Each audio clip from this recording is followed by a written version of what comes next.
All right, for today's latest installment of Meet Saline for the Saline Post, I'm meeting with Ed Brosius of Salt Springs Brewery right here in Saline, downtown. And before we kind of get started, I just got to tell you, I come in here often. I love the place. I'm always impressed with just basically the uniqueness of the food, and everybody that I talk to absolutely loves the place. And then also, if you didn't know this is the home of the most famous mustache in town. So if you are curious about it, come on down and check it out. But Ed, thanks so much for having us. So tell us a little bit about what makes Salt Springs unique. What makes it special? Well, my goodness, aside from the beer, which is pretty darn special, all of our food is scratch made. It's really quite good. I think we can compete very easily with many of the restaurants, if not all of the restaurants in Ann Arbor. One thing I did notice, it's all locally sourced food. As local as we can manage, Yeah. We don't grow too many mussels around here in Michigan. Yeah, obviously. I love walking down the Ann Arbor Saline Road, and I'm kind of getting the waft of the smoker with the chicken legs out there and the chicken from the salad. It just makes downtown kind of smell a little bit better, I suppose. Now you're the brewmaster here, so you're kind of like the head honcho when it comes to the making of the beer. Tell us about that, and what's the process of that? Oh my goodness, well, we start with malted barley, of course, or malted grains of one or another type, wheat, rye, oats. And we use those in the mash tun to convert the starch that's contained in the malt to sugar to feed our yeasts. And then we, of course, add a variety of different types of hops, some Michigan grown. And then in the boil, we add the hops in the boil. And then we select the proper yeast for the style of beer we're trying to make. I pride myself on being able to make very solid examples of world styles of beer. We opened our doors in 2015. I think we had a total of 6 beers, 6 total recipes at that point. Today I've got over 34 different unique recipes that span probably 22 or 24 different world styles. Yeah. Well, that's awesome. What's the top seller? Right now it's one of my creations, and that's something we call the Cashmere Zeppelin. It's made using Michigan cashmere hops, and these hops have a particular terroir. Michigan has a particular terroir. You hear this usually related to winemaking, getting a particular ideal vintage of wine. But it turns out it's also very important for hops. And I discovered that purely coincidentally when I designed this beer.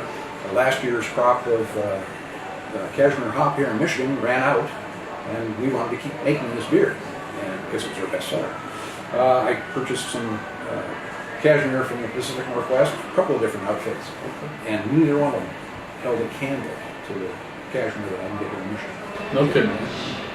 And then, of course, I tell people there are 4 different sources of flavor that come together to make any beer. You have to have the proper specialty malt. It's like some people have a penchant for a particular brand of cola, which we won't name, but if you desire that cola, you don't go down to Walmart and buy a generic cola. You won't be happy.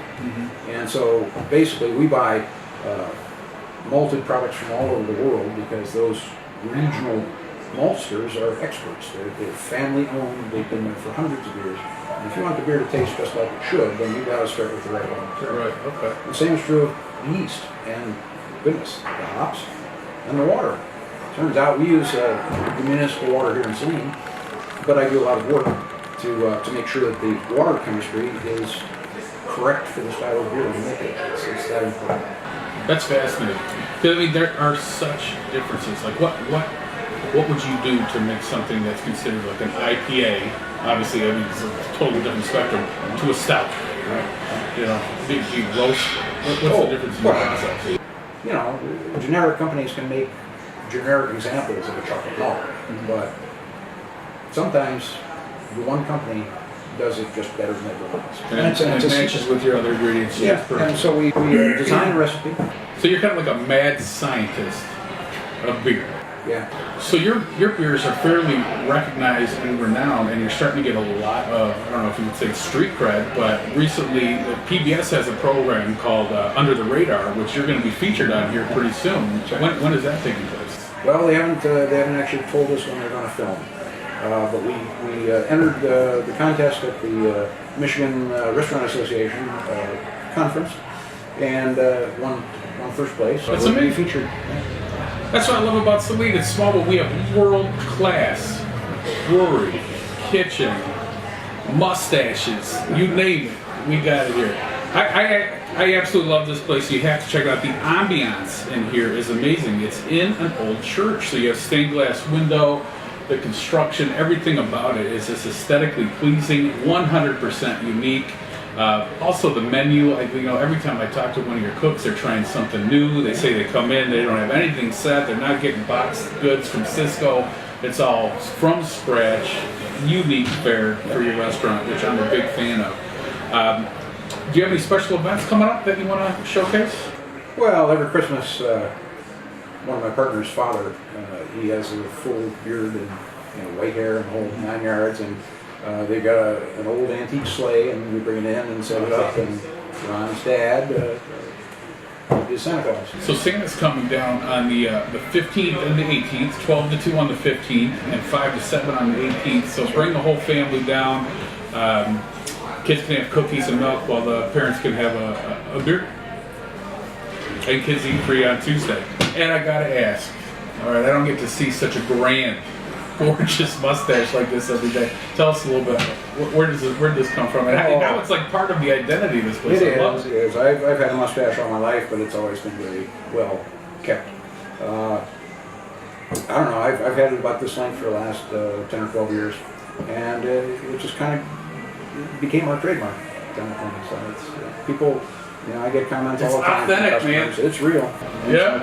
Oh, I love it. I love it. Thank you. All right. Well, thanks very much for joining us for today, and we certainly do appreciate you spending the time with us. Come on, check out Salt Springs, and from the best little town of Michigan, we'll see you next time. Cheers.